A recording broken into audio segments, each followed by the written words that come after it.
Another important aspect of programming are loops, so let's go over while loops, do while loops, and for loops. Stay a while and listen. That was a reference to Diablo, if you didn't know that. Being able to loop through a task multiple times is part of what makes software so useful. Ever had to go through a bunch of documents or something and try to add a tiny thing over and over and over? Computers handle repetitive, monotonous tasks for us. Loops can also be used to section off portions of our program by functionality. Without loops, a program would go from point A to point B and then quit. But we can tell the program, while the user has not quit, keep running. So with this sample program, the program initializes, goes to the main menu, and the user can choose either task A, task B, or to exit. As long as they're choosing task A or task B, it will eventually go back to the main menu. When they end up hitting exit, then the program will finally leave the loop and clean up.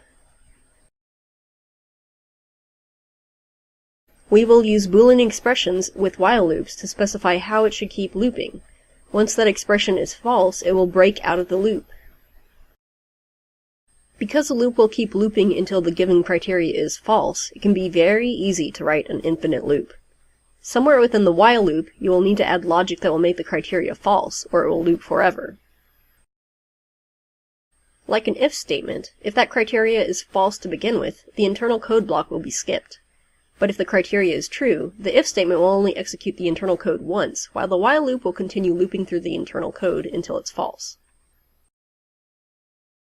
So here's one common use for while loops. You can make a while loop to make sure the user has inputted a valid option. A while loop is best here because an if statement would only check one time. If the user entered an invalid option on the second try, an if statement wouldn't go back and check again. A while loop will keep looping until the user finally inputs a valid option. Another application is to keep a program running. We can keep the program running until the user quits with just a simple Boolean. But you have to make sure you have some sort of logic that actually sets done to true here, otherwise it will never exit the loop. We can also use a counter with a while loop to make sure we do a specific task a certain amount of times. You can also use the break command to break out of a while loop, rather than having to set its criteria to false. In this while loop, we could say, keep looping until the counter is equal to 100 as the criteria, or we could have a Boolean that says not done until the counter is equal to 100 and set the Boolean to done. But in this case, we've just used the break statement, so once counter is equal to 0, we use break to get out of the loop. There's also a command called continue.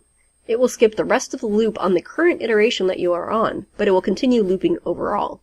This might be useful if you don't want to execute all of the functionality within a while loop, so you can use the continue command to skip over some code.